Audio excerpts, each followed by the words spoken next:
Bonjour, dans ce TP, on va réaliser la conception courant fort relative à un centre de santé public. Pour cela, comme d'habitude, on va commencer par un exemple. Le centre de santé déjà existant, le niveau rez-de-chaussée et le niveau étage.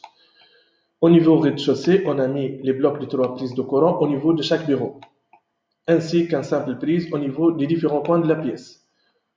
De même pour la salle de vaccination, on a mis un bloc de 3 prises de courant ainsi que des prises de courant. À côté du lavabo, puisque c'est un lieu humide, on a mis un prise de courant étanche.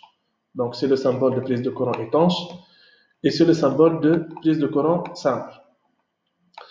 On a aussi mis les alimentations des climatiseurs. On a attribué un numéro qui constitue le numéro du disjoncteur au niveau de l'armoire électrique, ainsi que le nom de l'armoire électrique pour chaque climatiseur.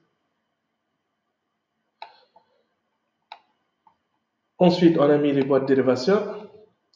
Une boîte de dérivation supporte au maximum 12 prises de courant avec une section de 2,5 mm². Donc, on compte par exemple pour cette boîte de dérivation.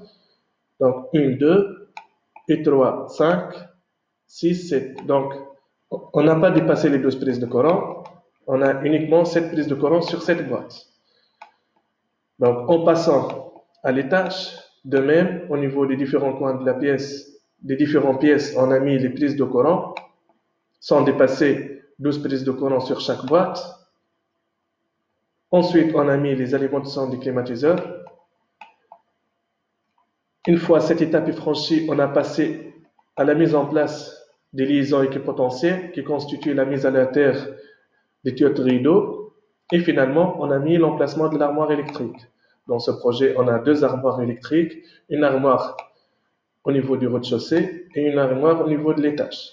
Cette armoire, bien sûr, c'est l'armoire générale au niveau du rez-de-chaussée qui va être alimentée à partir d'un compteur steck avec la mise à la terre des différents liaisons équipotentielles, bien sûr, jusqu'à la regard de terre à 3, ou bien à 2, ou bien à 1 piquet. En passant maintenant à notre projet. Dans ce projet, objet de l'étude, donc on va mettre les blocs de 3 prises de courant près de chaque bureau, ainsi qu'un simple prise au niveau des différents coins. Ensuite, on va mettre les boîtes de dérivation nécessaires sans dépasser 12 prises de courant sur chaque boîte. Une fois cette étape est franchie, on va attribuer un numéro à chaque boîte de dérivation. Et par suite, on va mettre les alimentations des climatiseurs, en plaçant bien sûr par suite l'armoire électrique. Donc, et comme ça, on termine le projet avec succès. Donc, je vous souhaite un bon travail.